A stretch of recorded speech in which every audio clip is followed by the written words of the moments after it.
जय श्री कृष्णा, राधे राधे। आप सभी भक्तों का आपके अपने YouTube चैनल श्री कृष्ण दीवानी में हार्दिक स्वागत है। आज आप सुन रहे हैं वैशाख मास महात्म्य का 26वां अध्याय।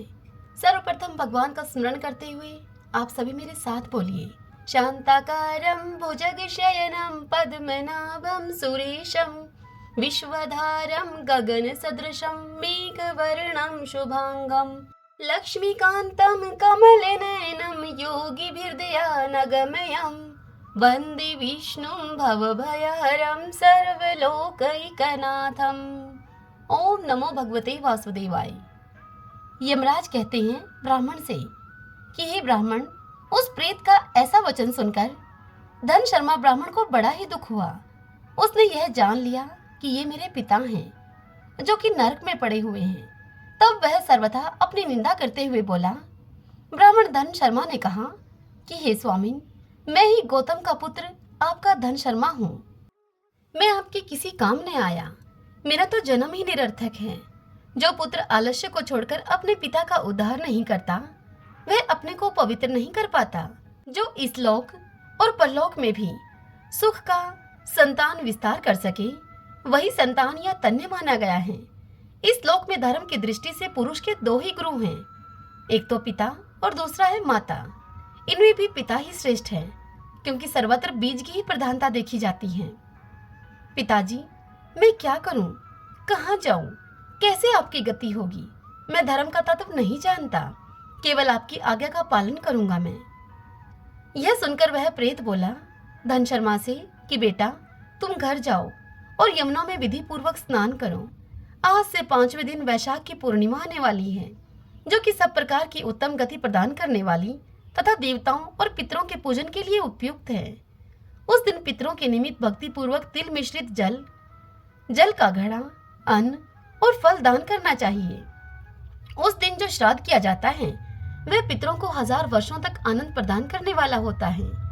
जो वैशाख की पूर्णिमा को विधि पूर्वक स्नान करके 10 ब्राह्मणों को खीर का भोजन कराता है, वह सब पापों से मुक्त हो जाता है।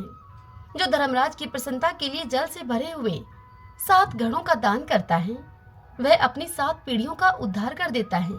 हे बेटा धन शर्मा, त्रयोदशी, चतुर्दशी और पूर्णिमा को भक्ति प्रायण होकर स्नान, जप, दान, होम और श्री माधव की पूजन करो, और उससे जो फल हो वह हम लोगों को तुम समर्पित कर दो। ये दोनों प्रेत भी मेरे परिचित हो गए हैं, अतः इनको इसी अवस्था में छोड़कर मैं स्वर्ग में नहीं जा सकता। इन दोनों के पाप का भी अब अंत आ गया है। यमराज आगे कहते हैं ब्राह्मण से कि हे ब्राह्मण, तब बहुत अच्छा कहकर वह श्रेष्ठ धन शर्मा ब्राह्मण अपने घर को गया, और वहां जाकर उसने सब कुछ उसी तरह से किया। वह प्रसन्नता पूर्वक परम भक्ति के साथ वैशाख स्नान और दान करने लगा। वैशाख की पूर्णिमा आने पर उसने आनंद पूर्वक भक्ति से स्नान किया और बहुत से दान देकर उन सबको पृथक पृथक पुण्य प्रदान किया। उस पवित्र दान के संयोग से वे सब, अर्थात वे तीनों प्रेत, दिव्य रूप धारण करके आनंद मगन होकर विमान पर बैठकर तत्क्षण ही स्वर्ग को चले गए। ब्राह्मणों में श्रेष्ठ धन शर्मा भी श्रुति, स्मृति और पुराणों का ज्ञाता था। वह चिरकाल तक उत्तम भोग भोग कर अंत में ब्रह्मलोक को प्राप्त हुआ। अतः यह वैशाख की पूर्णिमा परम पुण्यमयी और समस्त विश्व को पवित्र करने वाली है। इसका महात्म्य बहुत बड़ा है, अतएव मैंने संक्षेप से तुम्हें इसका महत्व बतला दिया है। जो वैशाख मास में प्रातःकाल स्नान करके नियमों के पालन से विशुद्ध चित होकर भगवान मधुसूदन की पूजा करते हैं, वे ही पुरुष धन्य हैं, वे ही पुण्य आत्मा हैं तथा वे ही संसार में पुरुषार्थ के भागी हैं। जो मनुष्य वैशाख मास में सवेरे स्नान करके संपूर्ण यम नियमों से युक्त होकर भगवान लक्ष्मीपति की आराधना करता है, वह निश्चय ही अपने पापों का नाश कर डालता है। जो प्रातः काल उठकर श्री विष्णु की पूजा के लिए गंगा जी के जल में डुबकी लगाते हैं, उन्हीं पुरुषों ने समय का सदुपयोग किया है। वे ही मनुष्यों में धन्य तथा पाप रहित हैं। वैशाख मास में प्रातः काल नियम युक्त होकर मनुष्य जब तीर्थ में स्नान करने के लिए पैर बढ़ाता है, उस समय श्री माधव के स्मरण और नाम कीर्तन से उसका एक एक पग अश्वमेध यज्ञ के समान पुण्य देने वाला होता है। श्री हरि के प्रियतम वैशाख मास के व्रत का यदि पालन किया जाए, तो यह मेरु पर्वत के समान बड़े ही उग्र पापों को भी जलाकर भस्म कर डालता है। हे विप्रवर, तुम पर अनुग्रह होने के कारण मैंने यह प्रसंग संक्षेप से तुम्हें बतला दिया है। जो मेरे कहे हुए इस इतिहास को भक्तिपूर्वक सुनेगा, इस इतिहास को सुनने मात्र से ही वह सब पापों से मुक्त हो जाएगा और उसे मेरे लोक यमलोक में नहीं आना पड़ेगा। वैशाख मास के व्रत का विधि पूर्वक पालन करने से अनेकों बार के किए हुए ब्रह्म हत्या आदि पाप भी नष्ट हो जाते हैं। यह निश्चित बात है। वह पुरुष अपने 30 पीढ़ी पहले के पूर्वजों और 30 पीढ़ी बाद की संतानों को भी तार देता है, क्योंकि अनायास ही नाना प्रकार के कर्म करने वाले भगवान श्री हरि को वैशाख मास बहुत ही प्रिय है। अतएव यह वैशाख मास सभी मासों में श्रेष्ठ है। हरि ओम तत्सत। ओम नमो भगवते वासुदेवाय। ओम माधवाय नमो नमः। आइए भक्तजनों, अब हम वैशाख स्नान की आज की कहानी का श्रवण करते हैं। आज शनिवार है, तो आज हम पीपल देव की कथा का श्रवण करेंगे। इसी गांव में एक सेठ सेठानी रहते थे। घर में धन धान्य की उनके किसी प्रकार की कोई कमी नहीं थी। वे दोनों पति पत्नी पीपल देव की नित्यनेम से पूजा किया करते थे। वे दोनों पीपल सींचने के लिए 5 कोस दूर जाया करते थे। समय अब बीतता चला गया, लेकिन उनका यह नियम नहीं बदला। वह दोनों अब वृद्ध हो गए थे। उम्र बढ़ने के कारण अब वह पीपल सींचकर जब घर पर आते तो बहुत ही थक जाते और फिर घर आने के बाद उनसे कुछ काम भी नहीं हो पाता था।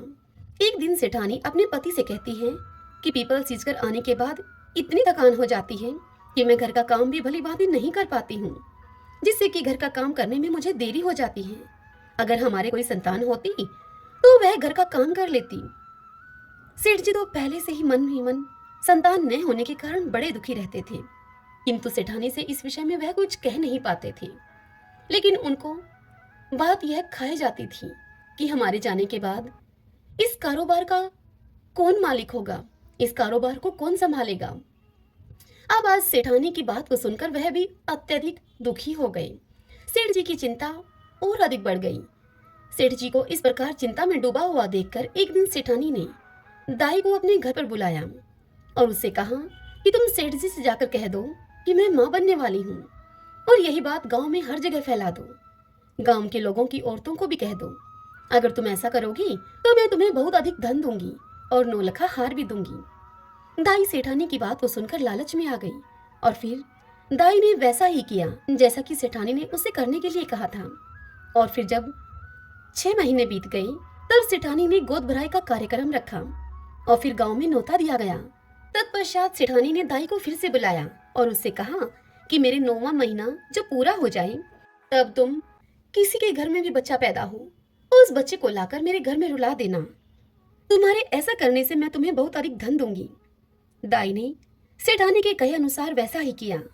जब सेठानी के 9 महीने पूरे हो गए तब दाई ने एक नवजात शिशु को सेठानी के घर में लाकर रुला दिया और फिर दाई ने यह ढिंडोरा पिटवा दिया कि सेठानी ने एक पुत्र को जन्म दिया है। तत्पश्चात 100 महीना पूरा होने पर सेठानी ने जलवा पूजन का कार्यक्रम रखा। उस कार्यक्रम में उसने पूरे गांव को बुलाया। जब जलवा चूड़े की रस्म होने लगी तब लोगों ने उससे पूछा कि तुम्हारा बच्चा कहाँ है सेठानी। तब सेठानी कहने लगी कि यह पूजा मैं कटार के साथ करूंगी। कुंवर सा को नजर लग जाएगी, इसीलिए उसे अभी बाहर नहीं निकालेंगे। और इसी प्रकार 5 से 6 साल बीत गए। गांव के किसी भी व्यक्ति या किसी भी औरत ने कुंवरसा को नहीं देखा था। फिर एक दिन सेठानी सेठ जी से कहती है कि मेरा बेटा पढ़ने के लिए काशी जी जाएगा। सेठानी की यह बात सुनकर सेठ जी उससे कहते हैं कि मैंने तो आज तक तेरे बेटे को ही नहीं देखा है। कहाँ है तेरा बेटा? जिस बेटे को मैंने आज तक नहीं देखा उसे काशी जी में कैसे भेजूंगा पढ़ने के लिए। यह सुनकर सेठानी बोली कि जैसा मैं बोल रही हूँ आप वैसा ही करिए। पूरे गांव में आप यह बात बता दीजिए कि हमारा बेटा काशी जी पढ़ने के लिए चला गया है। सेठ ने सेठानी के कहे अनुसार सारे गांव में ऐसा ही बोल दिया। अब ऐसे ही समय बीता गया। फिर एक दिन सेठानी सेठ जी से बोली कि हमारा बेटा अब 16 वर्ष का हो गया है, उसकी शादी करनी है। आप एक सुंदर सुशील कन्या को देखकर मेरे बेटे की शादी करवा दो और घर में बहू ले आओ। सेठानी की इस बात को सुनकर सेठ जी गुस्से में उससे बोले कि तुम क्यों मेरे बुढ़ापे पर मिट्टी फेंक रही हो? जिस बेटे को आज तक मैंने नहीं देखा उसके लिए मैं बहू कहाँ से लेकर आऊं? तब सेठानी सेठ से दोबारा बोली कि आप लड़की ढूंढो तो सही, मेरा बेटा आ जाएगा। सेठ जी के पास धन की तो कोई कमी थी नहीं। सेठानी के जोर देने पर सेठ जी ने मन में कुछ सोच विचार किया और फिर एक पोटली ली और उस पोटली में थोड़ा सा आटा डाला। पोटली को बांधने से पहले उन्होंने उस पोटली में सोने की कुछ मोहरें डाल दी और लड़की ढूंढने के लिए अब सेठ जी चल पड़े। चलते चलते वह एक गांव में पहुंचे जहां पर कुछ लड़कियां खेल रही थीं। सेठ जी अब थक गए थे और उन लड़कियों के खेल को देखने की इच्छा से वे उन लड़कियों के पास ही बैठ गए। जब वे सभी लड़कियां खेल खत्म करके अपने अपने घर को जाने लगी, तब सभी लड़कियां अपने द्वारा बनाए गए मिट्टी के घरों को तोड़ रही थीं, परंतु उनमें से एक लड़की ने अपना बनाया हुआ घर नहीं तोड़ा। तब बाकी लड़कियां उससे कहने लगी कि तुमने अपना घर क्यों नहीं तोड़ा? तब वह लड़की बोली कि मैं अपना बनाया हुआ घर कभी नहीं तोड़ूंगी। फिर वह सभी लड़की अपने अपने घर चली गई। सेठ जी वहां से उठे और उसी लड़की के पीछे पीछे चल दिए। सेठ जी को वह लड़की सियानी लगी जिसने अपना घर नहीं तोड़ा था। सेठ जी को वह लड़की बड़ी ही बुद्धिमान लगी। अब चलते चलते सेठ जी उसी लड़की के घर के आंगन में पहुंच गए और वहीं आंगन में ही वहां बैठ गए सेठ जी और उस लड़की से कहने लगे कि बेटी, मैं 2 दिन से भूखा हूँ, क्या तुम मुझे खाना खिला दोगी? तब लड़की ने सेठ जी से कहा कि ठीक है। फिर लड़की घर के अंदर जाकर अपनी माँ से बोली।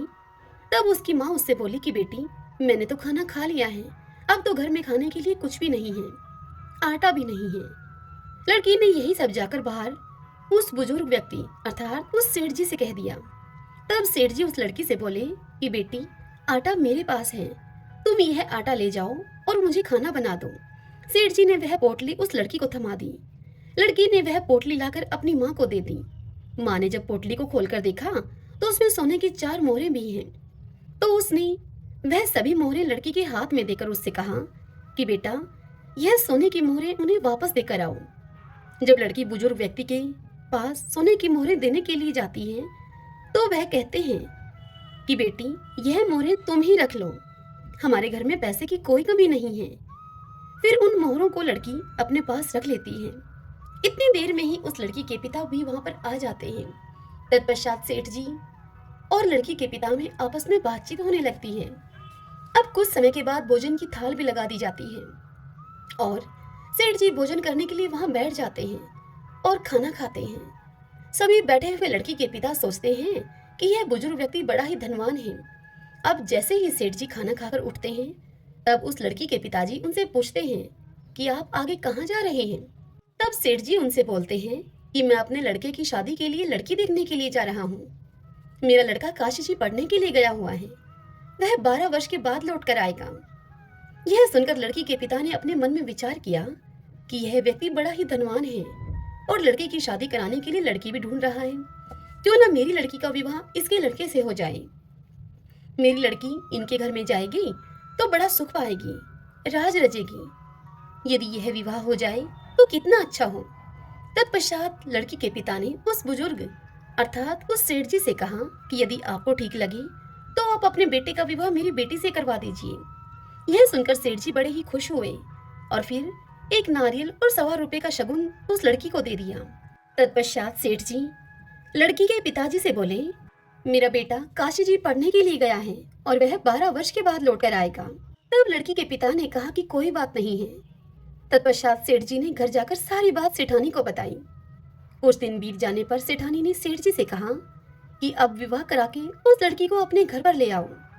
तब सेठ जी उससे कहने लगे कि यही तो मन में चिंता का विषय है कि शादी कैसे होगी।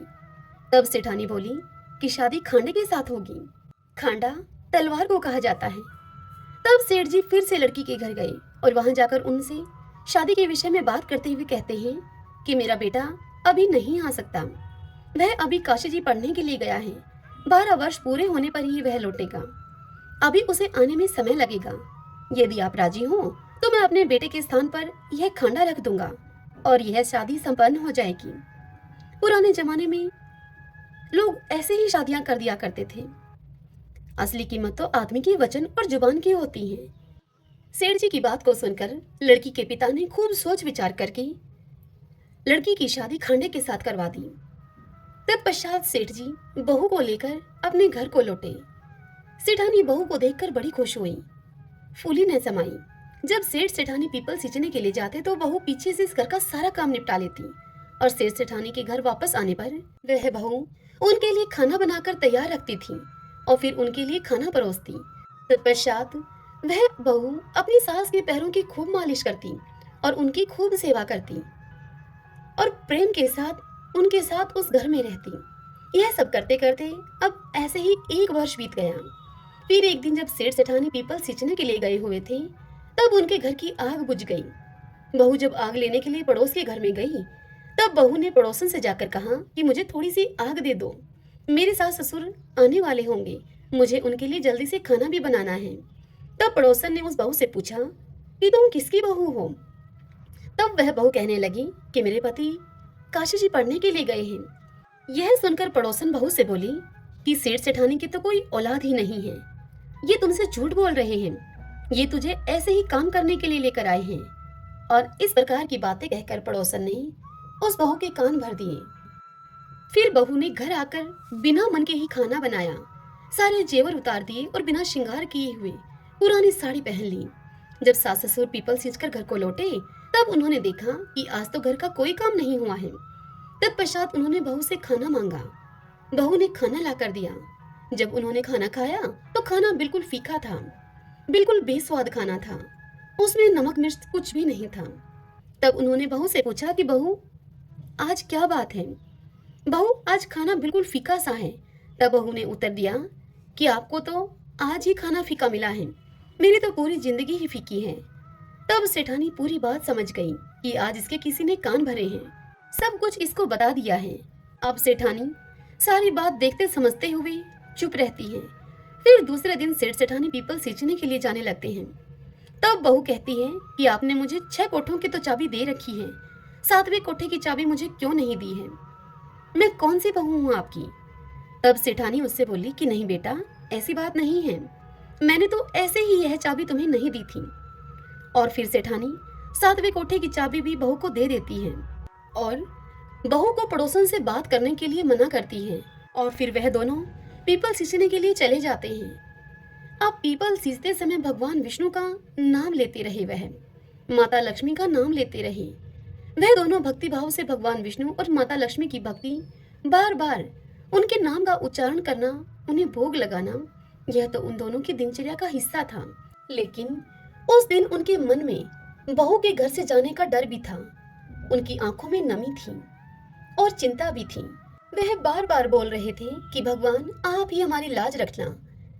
भगवान सदैव अपने भक्तों पर दयालु रहते हैं। वह भक्तों के दुखों में दुखी होकर स्वयं उसका निवारण करने के लिए आ जाते हैं। उधर सास ससुर के घर से जाते ही बहू जल्दी जल्दी काम निपटाकर पहले कोठे को खोलकर देखती है तो उस कोठे में, उस कमरे में खूब सुंदर सुंदर कपड़े थे। बहू उन कपड़ों को पहन पहन कर देखती है और खूब खुश होती है। इसी तरह बहू ने दूसरे कोठे को खोला, उसमें बहुत सुंदर सुंदर गहने भरे थे। अब बहू ने रोज रोज नए नए कपड़े गहने पहनना शुरू कर दिया। सास ससुर के आने से पहले वह उन कपड़ों और गहनों को उतार कर वापस रख देती थी। इसी तरह तीसरे कोठे में स्वादिष्ट व्यंजन थे। वह अपनी पसंद की मिठाइयाँ खाती और पूरा दिन खुश रहती थी। बहू ने जब चौथे कोठे को खोलकर देखा तो उसमें भांति भांति के अनाज रखे थे। पांचवें और छठे कोठे को खोलकर देखा तो उसने देखा कि उस कमरे में हीरे और जवाहरात थे। अब उस सेठानी की बहू इन्हीं सब चीजों में व्यस्त रहकर खूब खुश रहने लगी। लेकिन कुछ दिन के बाद वह इन सब चीजों से ऊब गई। फिर एक दिन उसने 7वें कोठे को खोलकर देखा तो उसमें उसने देखा कि वहां उस कमरे में एक पीपल का पेड़ था और एक मंदिर था। बहू उसी कमरे में बैठ गई। अब थोड़ी ही देर के बाद उस पीपल के पेड़ में से एक सुंदर सा लड़का निकलकर बाहर आया। तब बहू उस लड़के से बोली कि आप कौन हैं? तब वह लड़का बोला कि मैं तुम्हारा पति हूँ। तब बहू ने उससे फिर पूछा कि आप तो काशी जी पढ़ने के लिए गए थे, आप इस कमरे में कैसे आ गए? तब वह लड़का बोला कि मैं तो अभी अभी आया हूँ, परंतु तुम माँ को कुछ मत कहना। उस बहू ने आज तक अपने पति को तो देखा ही नहीं था और वह इसीलिए उस लड़के के कहने पर बहू ने उसे अपना पति मानकर उसके साथ हंसी ठिठोली करने लगी, उसके साथ बातचीत करने लगी। अब तो बहू हर रोज सास ससुर के पीपल सींचने के लिए जाते ही उसी 7वें कमरे में आकर बैठ जाती और अपने पति के साथ खूब समय बिताती। थोड़े ही समय के बाद अब वह बहू गर्भवती हो गई। तब सेठ सेठानी को भला बुरा कहने लगे और बोलने लगे कि अब मैं गांव के लोगों को क्या मुंह दिखाऊंगा। मेरा तो बुढ़ापा ही तूने खराब कर दिया। तब सेठानी बड़े प्यार से अपनी बहू से पूछती है कि बहू, यह किसका बच्चा है? तब वह बहू सेठानी से बोली कि माँ, यह आपके बेटे का है। वह काशी जी से अपनी पढ़ाई पूरी करके वापस लौट आए हैं। तब यह सुनकर सास ने कहा कि बहू, तूने तो मुझे आज तक इस बारे में कुछ बताया ही नहीं। तब वह बहू बोली कि माँ जी, आपके बेटे ने ही मुझे इस बारे में आपसे कुछ भी कहने के लिए मना किया था और मुझसे कहा था कि तुम माँ को कुछ मत बताना। तब सेठानी ने अपनी बहू से कहा कि कल जब तुम उससे मिलोगी तब उससे तुम कहना कि आपको मुझे सातवीं की चूड़ी पहनाने के लिए बाहर आना पड़ेगा। फिर बहू ने अगले दिन उस लड़की को यह सारी बात बता दी। तब लड़के ने कहा कि मैं जरूर आऊंगा। अब सास और बहू दोनों निश्चिंत हो गईं। सातवीं की चूड़ी पहनाने का कार्यक्रम रखा गया और पूरे गांव को बुलावा भेजा गया। उस कार्यक्रम में जब सारा गांव वहां पर उपस्थित था, बहू को वहां पर बिठाया गया। फिर क्या था, थोड़ी ही देर में वहां पर चर्चा होने लगी कि कहाँ है इनका बेटा, आज तक हमने तो कभी देखा नहीं है। तभी वहां पर 17-18 साल का एक नौजवान लड़का आया और बहू के पास आकर वह बैठ गया। गांव के सभी लोग उसे देखकर चौंक गए और उसे टकटकी लगाकर देखते ही रह गए और फिर कहने लगे कि यह लड़का तो कितना सुंदर है, यही कारण है कि सेठानी इसे छिपाकर रखती थी। तत्पश्चात कार्यक्रम जब पूरा हुआ, वह लड़का वापस जाने लगा। तब बहू ने उससे कहा कि आप कहाँ जा रहे हैं? तब वह लड़का बोला कि मुझे जाना पड़ेगा। जैसे ही वह लड़का सातवें कमरे में गया, बहू उसके पीछे पीछे गई। वह लड़का पीपल के पास पहुंचकर जैसे ही सांप की केचुली पहनने लगा, तब उस बहू ने तुरंत ही उस केचुली में आग लगा दी। आग लगने से लड़के के शरीर में अब जलन होने लगी। बहू ने लड़के के शरीर पर दूध डालकर उसके जलन को शांत किया। फिर वह लड़का, बहू और सेठ सेठानी मिलकर एक साथ एक ही घर में रहने लगे। इस तरह उस लड़की के तेज भाग्य से सेठ सेठानी को अपना बेटा मिल गया। हे मेरे पीपल देवता, जैसी कृपा आपने उस लड़की और सेठ सेठानी पर की, वैसी ही कृपा आपकी यह कथा जो भी कहे, सुने, सुनाए और ओंकारा भरे, उन सब पर करना। तो आइए भगवान के इन नामों को 5 बार बोलते हुए संकीर्तन करते हैं। श्री कृष्ण गोविंद हरि मुरारी, हे नाथ नारायण वासुदेव। श्री कृष्ण गोविंद हरि मुरारी, हे नाथ नारायण वासुदेव। श्री कृष्ण गोविंद हरि मुरारी, हे नाथ नारायण वासुदेव। श्री कृष्ण गोविंद हरि मुरारी, हे नाथ नारायण वासुदेव। श्री कृष्ण गोविंद हरि मुरारी, हे नाथ नारायण वासुदेव। सभी बोलिए विष्णु भगवान की जय।